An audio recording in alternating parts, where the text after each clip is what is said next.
bienvenue. Bienvenue à chacun, à chacune. Bienvenue pour cette heure bleu ciel.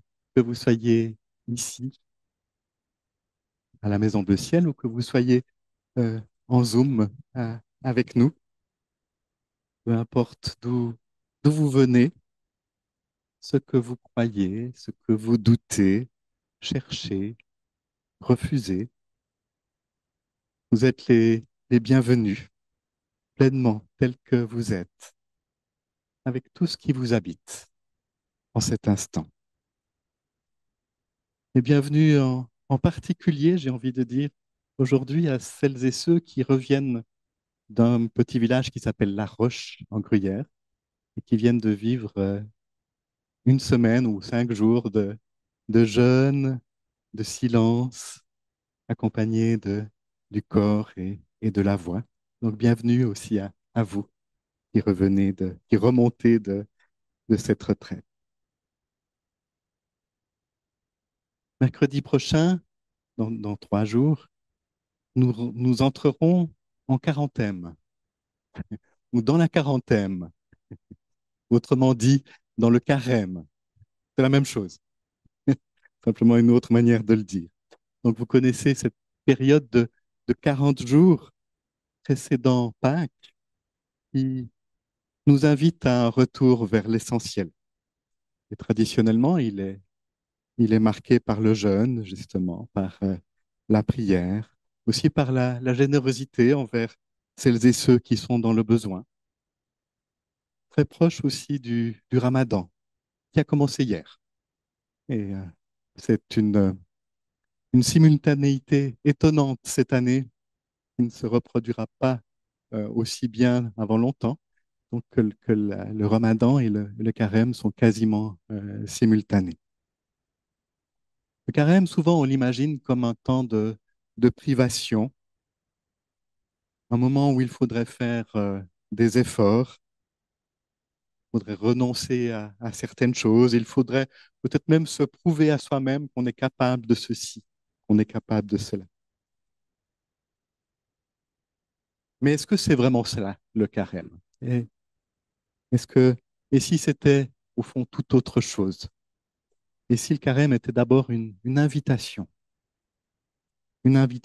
à ralentir, mais surtout à revenir à ce qui compte vraiment, à laisser tomber ce qui encombre, ce qui nous disperse. Donc un carême qui est non pas une course vers la perfection, mais un retour à l'essentiel. Non pas une contrainte, mais un espace de liberté, en fait. Non pas un effort de volonté, mais une ouverture, une disponibilité. Donc, je vous invite à y entrer aujourd'hui dans ce carême. On va se laisser conduire par un récit qui se trouve dans la Bible, qui est le récit qu'on met en référence au carême, ce récit où Jésus a passé 40 jours, justement, dans le désert, juste après son baptême, juste après cette illumination du baptême. Et le désert, ça va être pour lui un lieu d'expérimentation, de vérification. Il va, il va pas pour y prouver quoi que ce soit, pour faire une performance, mais pour laisser résonner encore en lui cette parole, tu es mon fils, bien-aimé. En toi, j'ai mis toute ma joie. En toi, je me reconnais. Donc, la proposition que je vous fais, c'est pour ce carême de le suivre au désert, de le suivre très, très proche, dans ce désert où tout peut se clarifier, où tout peut se décanter, où nous pouvons entendre peut-être au-delà du bruit ce qui se dit en profondeur en nous, de beau et peut-être de plus difficile aussi. Et puis, à partir de cela, on terminera, je vous donnerai quelques propositions pour vivre ces 40 jours, propositions très, très concrètes. Donc, je vous invite à vivre ce temps, cet herbe le ciel, comme d'habitude, comme un temps d'expérience, un- non pas comme un temps où il y a du savoir à emmagasiner ou des compréhensions à accumuler, mais plutôt pour se laisser toucher, pour se laisser traverser. Qu'est-ce que ça éveille en moi? Qu'est-ce qui résiste? Qu'est-ce qui appelle? Comment est-ce que je peux me laisser guider par le vivant en moi? Donc, vous connaissez le déroulement, mais vous le remets. Donc, après ce temps d'introduction, on va encore chanter pour aller à la recherche de cette source qui est dans le désert. Et puis, un temps de méditation guidée euh, avec un long silence qui suivra. Et puis, on reprendra cette réflexion autour du carême, avec un apport autour de l'essentiel, et puis le temps de l'échange euh, avec vous qui êtes ici, mais aussi avec vous qui êtes en Zoom avec nous. Et puis, on terminera avec un chant, une bénédiction, et puis des annonces.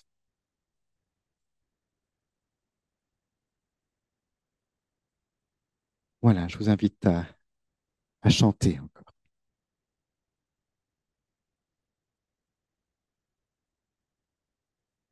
En toi est la source de vie, dans ta lumière nous voyons la lumière.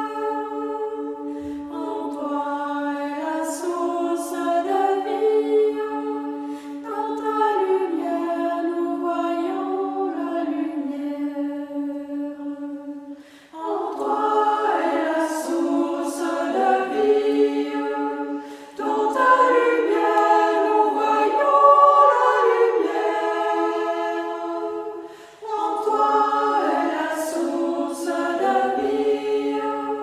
Dans ta lumière, nous voyons la lumière. En toi est la source de vie. Dans ta lumière, nous voyons ta lumière. La source de vie, dans sa lumière, nous voyons la lumière, en toi est la source de vie, dans sa lumière, nous voyons la lumière, en toi est la source de vie, dans sa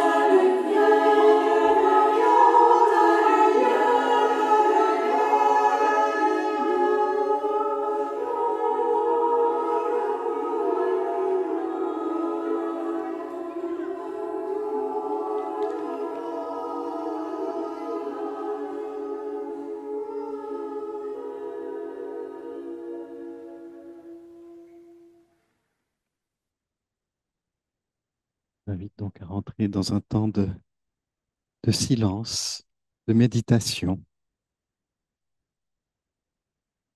Donc, prenez le temps de vérifier que vous êtes bien installé.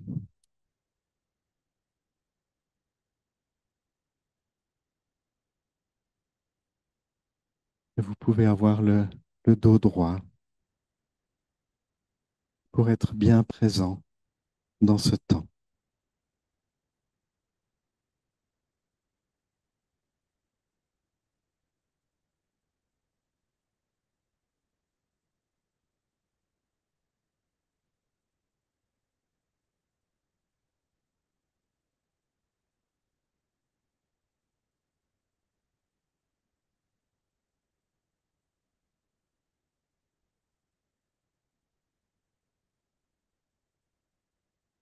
Je vous invite à sentir l'air entrer et sortir de vos narines, de votre corps.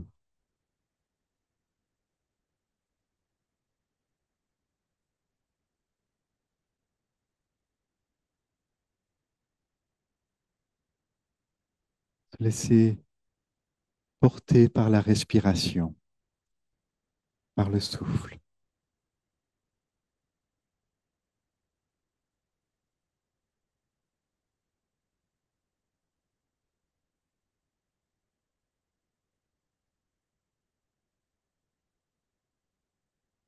et puis ressentir le sol nous porter, l'espace autour de nous nous entourer.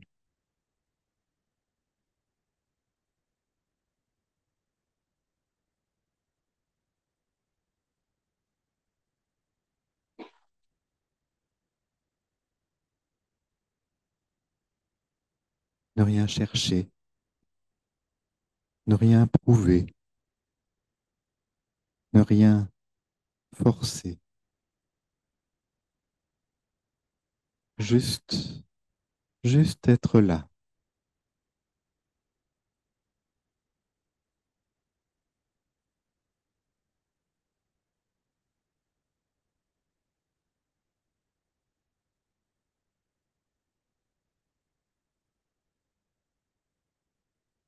Et imaginer autour de soi un désert,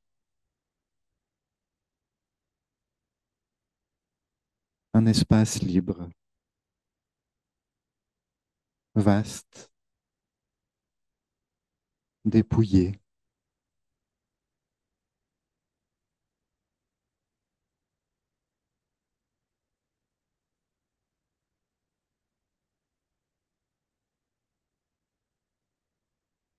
et juste écouter,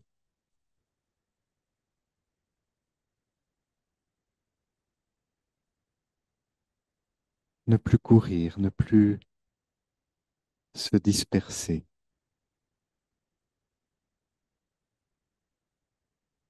écouter.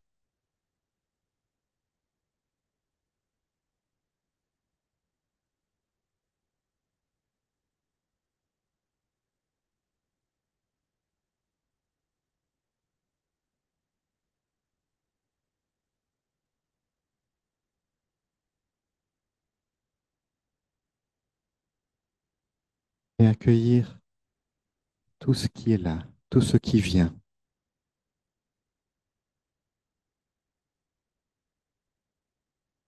Entendre les échos extérieurs, mais aussi les murmures intérieurs.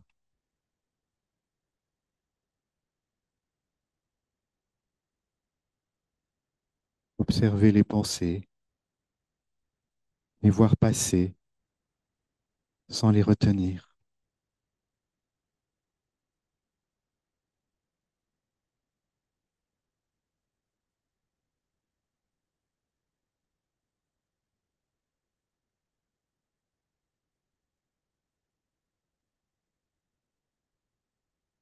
Est-ce qu'il y a une fin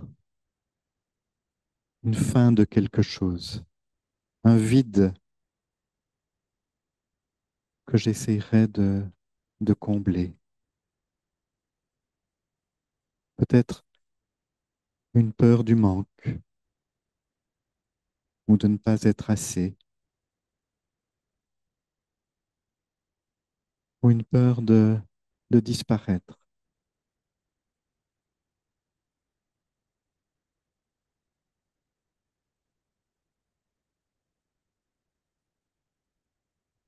Qu'est-ce qui est là, au-dedans, au-dedans de moi? Qu'est-ce qui est là?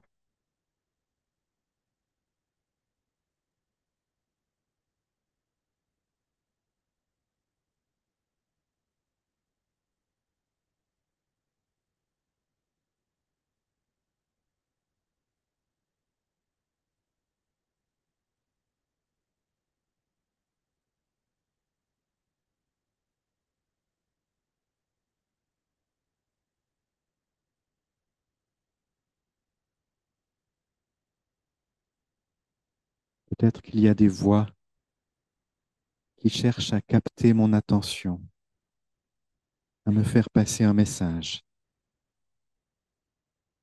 Juste les observer et puis les laisser passer.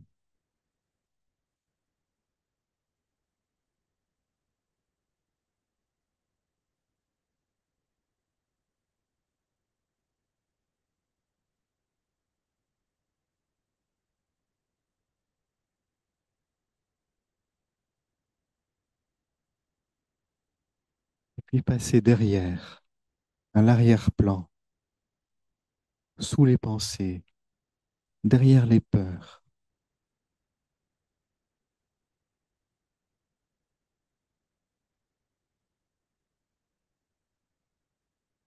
et goûter la présence.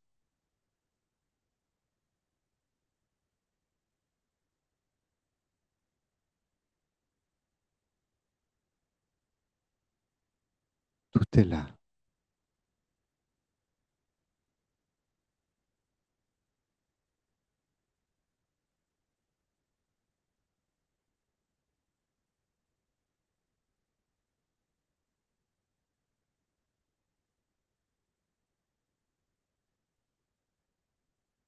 Rien à prouver, rien à remplir,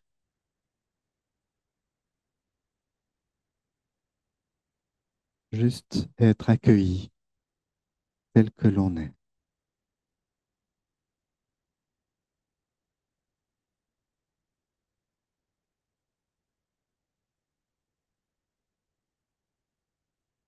et respirer cette paix,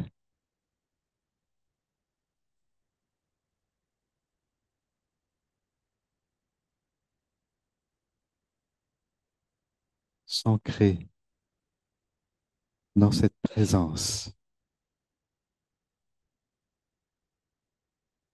dans ce silence.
Toi, l'au-delà de tout et l'au-dedans de nous.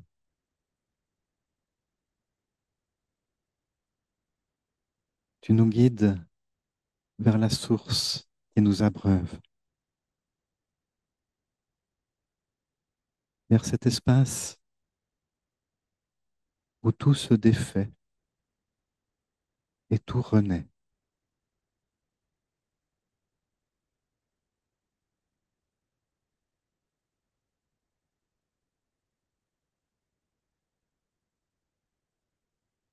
Tu nous donnes d'oser la simplicité du cœur.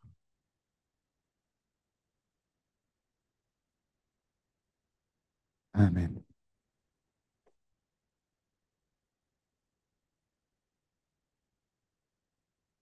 Le carême commence donc dans quelques jours.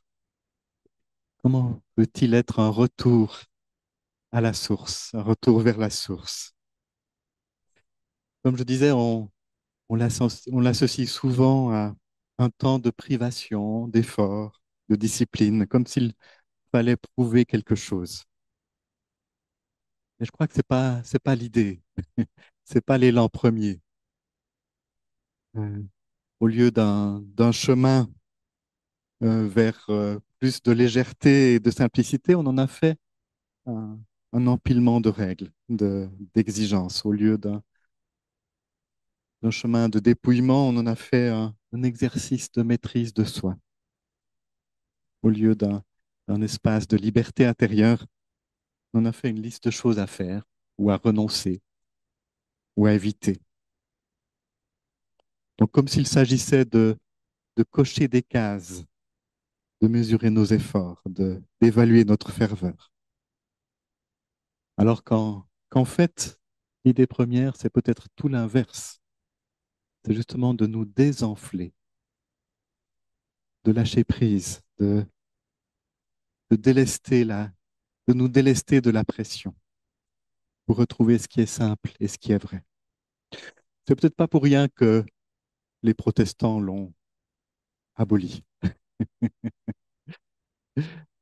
Enfin, les réformateurs en tout cas. On est en train de le redécouvrir du côté de l'Église protestante, mais c'est très nouveau. Pendant des siècles, il était quasiment interdit de faire carême. Donc, je vous propose d'entrer peut-être autrement à partir de toute cette histoire qui nous précède. Donc, le carême, non pas comme une privation, mais un retour à l'essentiel, un retour à la source, une invitation à prendre soin de ce qui en nous a soif de grandir, a soif de s'éveiller, pour, pour mieux voir, pour mieux entendre ce qui se murmure en nous. Vous vous souvenez, depuis Noël, nous avons appris à reconnaître en nous la naissance du je suis, de cette source en nous. Nous l'avons reconnu comme très fragile encore, peut-être en nous au début, comme une flamme à protéger, comme un appel à prendre soin de ce qui est le plus précieux au-dedans de nous. Et aujourd'hui, avec ce carême, l'invitation, c'est d'aller plus loin, de veiller encore sur cette présence qui est au-dedans de nous, en prendre soin, mais d'accompagner maintenant sa croissance en nous.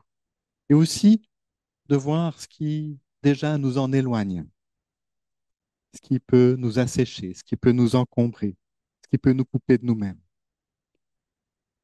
Donc le carême peut être ce moment de révélation, voir ce qui nous ensemble et ce qui obstrue le passage de la vie en nous.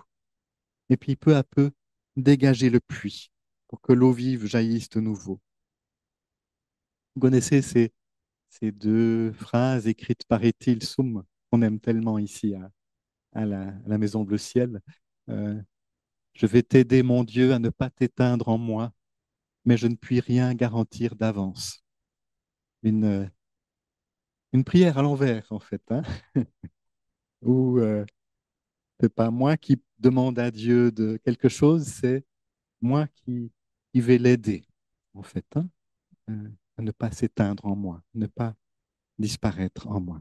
Et puis cette autre citation, un puits très profond est en moi, et en ce puits, il y a Dieu.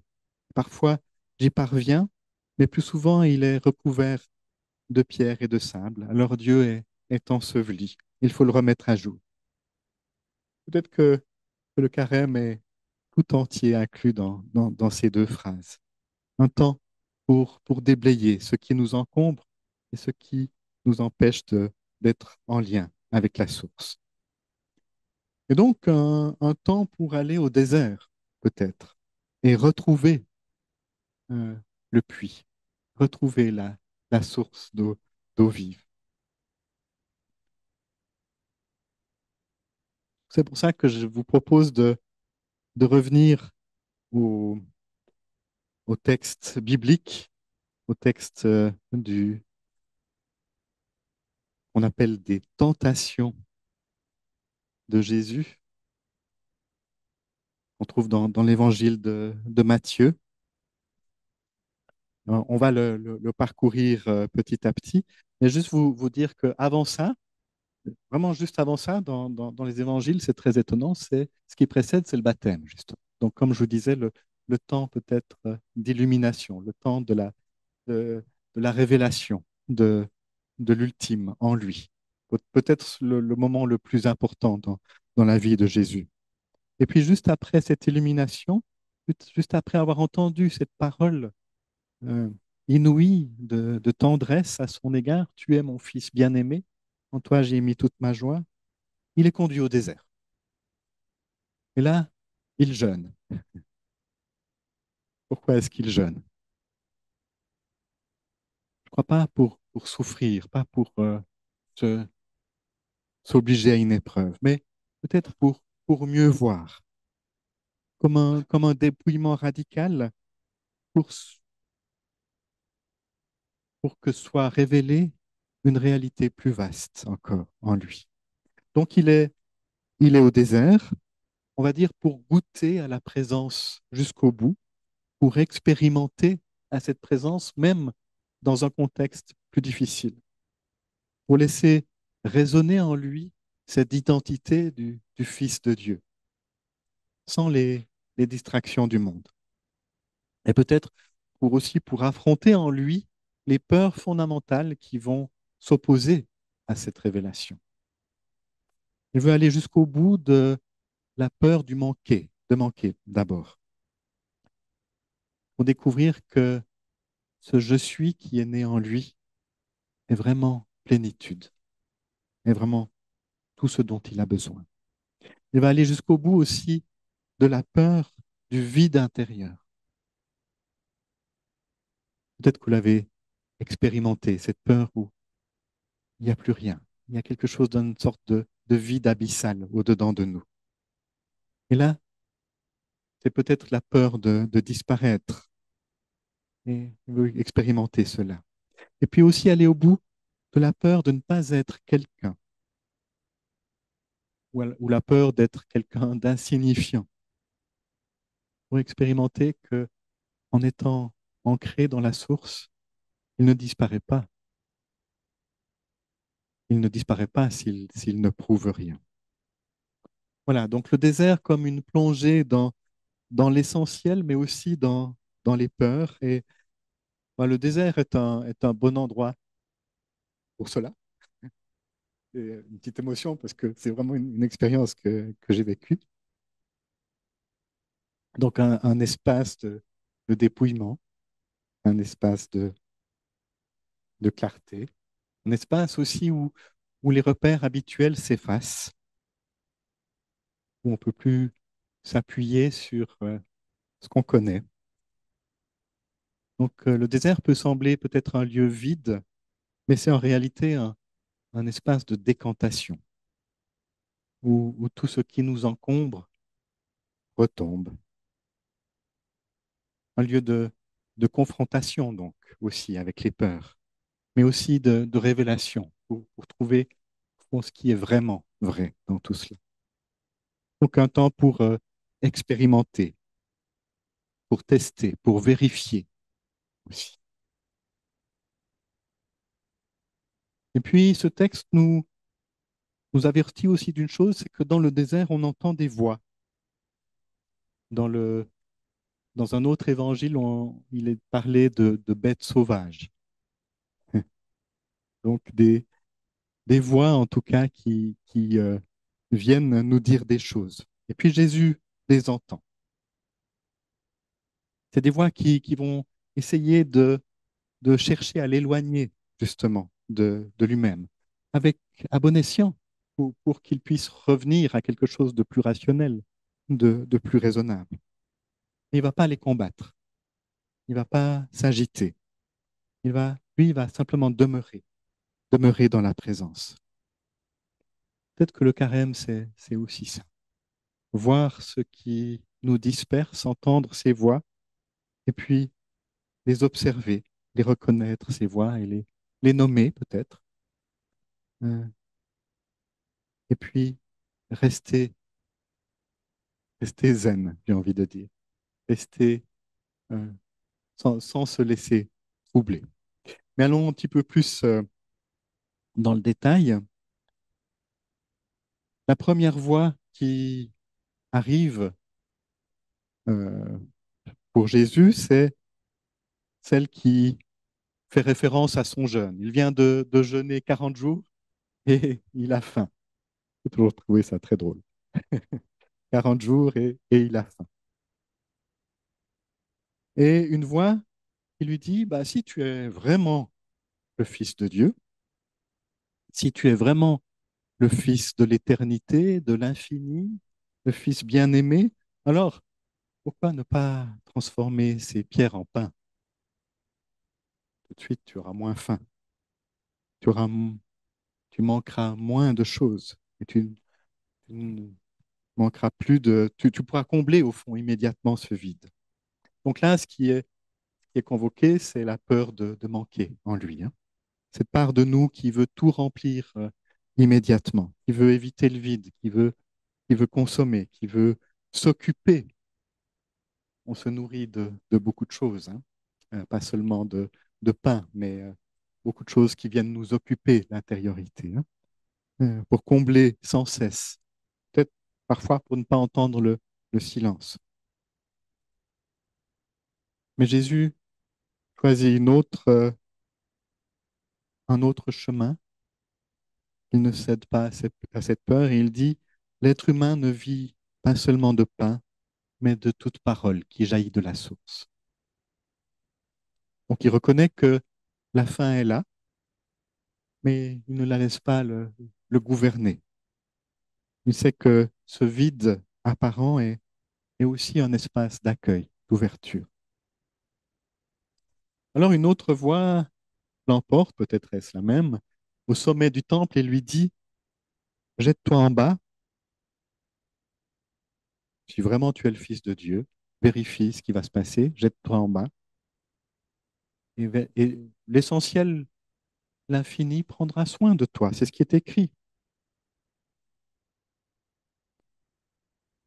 On pourrait dire que c'est la voix de l'ego blessé en nous, qui cherche à exister à travers des performances, à travers le regard des autres, qui exige des preuves, qui veut être reconnu, validé. Je crois que nous connaissons tous et toutes cette voix, celle qui qui nous pousse à prouver, à nous justifier, à chercher sans cesse des signes extérieurs pour exister aux yeux du monde. Jésus ne tombe pas dans le piège non plus. Il n'a rien à prouver. Il répond, tu ne mettras pas la présence à l'épreuve. C'est aussi ce qui est écrit.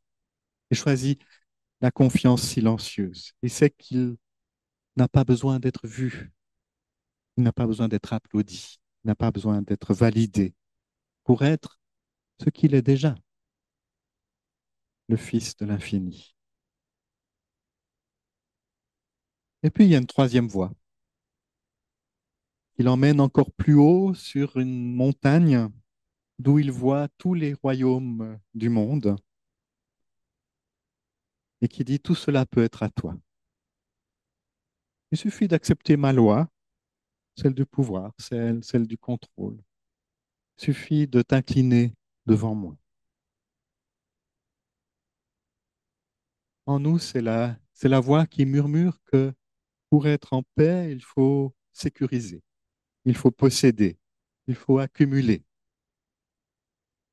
Cette voix qui nous fait croire que plus nous aurons, plus nous serons en sécurité. Peut-être mieux encore, plus nous serons dans la gloire, plus nous serons aimés.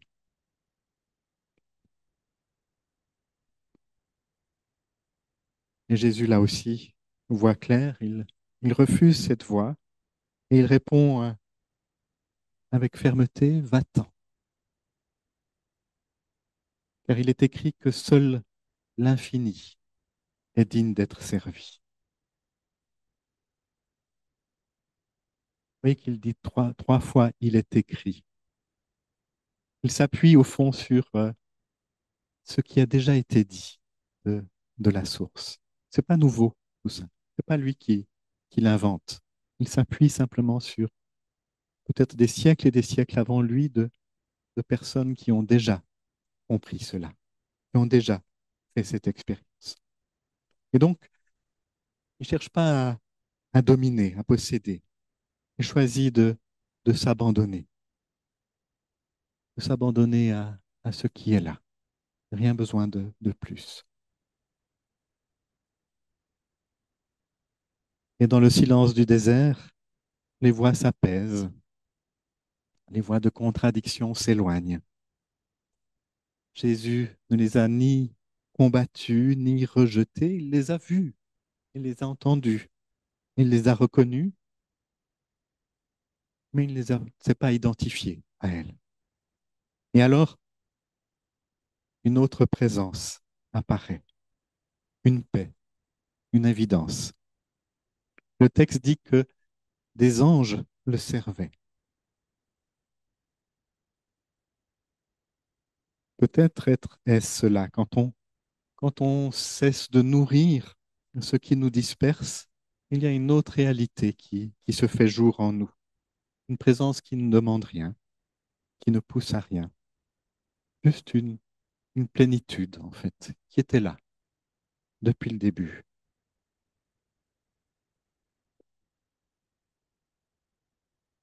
Donc, à partir de ce récit, j'aimerais vous faire des propositions pour ce temps du carême.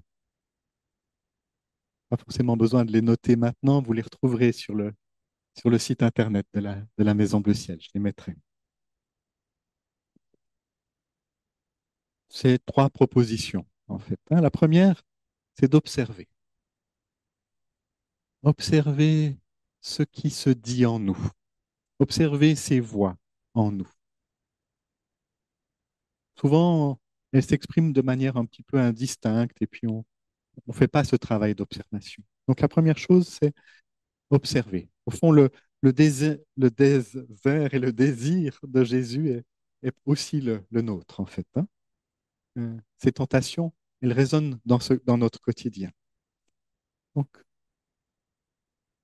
observer ces voies et voir où est-ce que dans ma vie, par exemple, est-ce que j'ai la peur du manque? Qu'est-ce que je cherche à remplir sans cesse? Et puis, est-ce que j'ai besoin de prouver quelque chose aux autres ou à moi-même? Puis, est-ce que je cherche la sécurité dans l'accumulation, dans le contrôle, dans la réussite? Observez ça, voir si elles sont là, toutes ces voies. Donc, observer.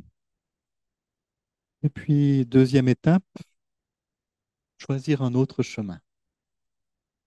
Au lieu de fuir ou de combattre ces voies, donc d'abord les voir, les observer, en prendre conscience, mais ne pas s'y identifier.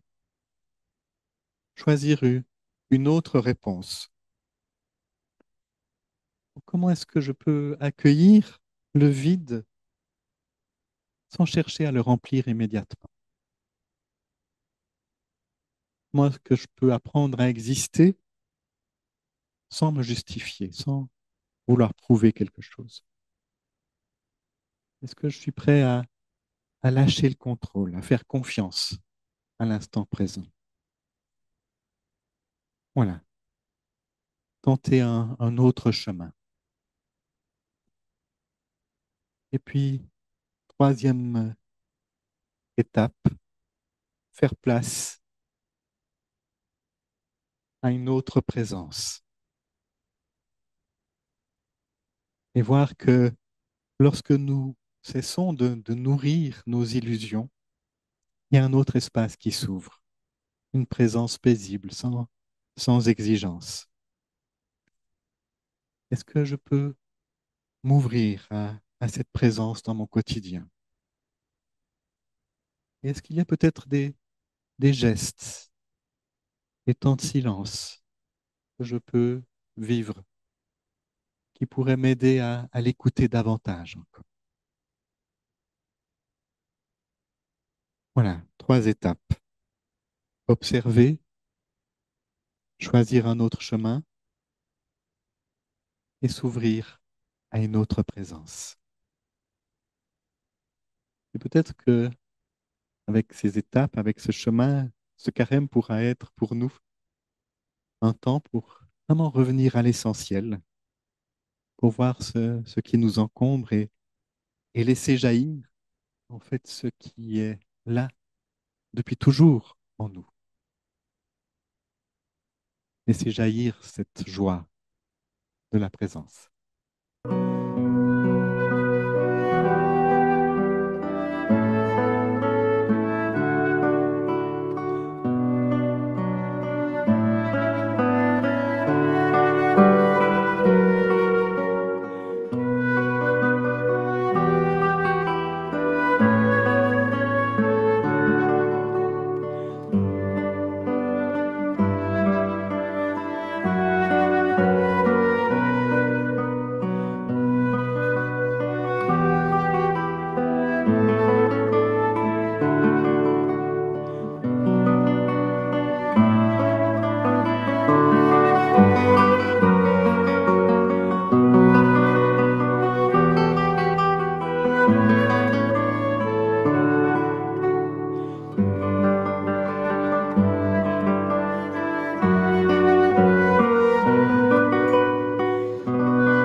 invite à recevoir ensemble cette bénédiction.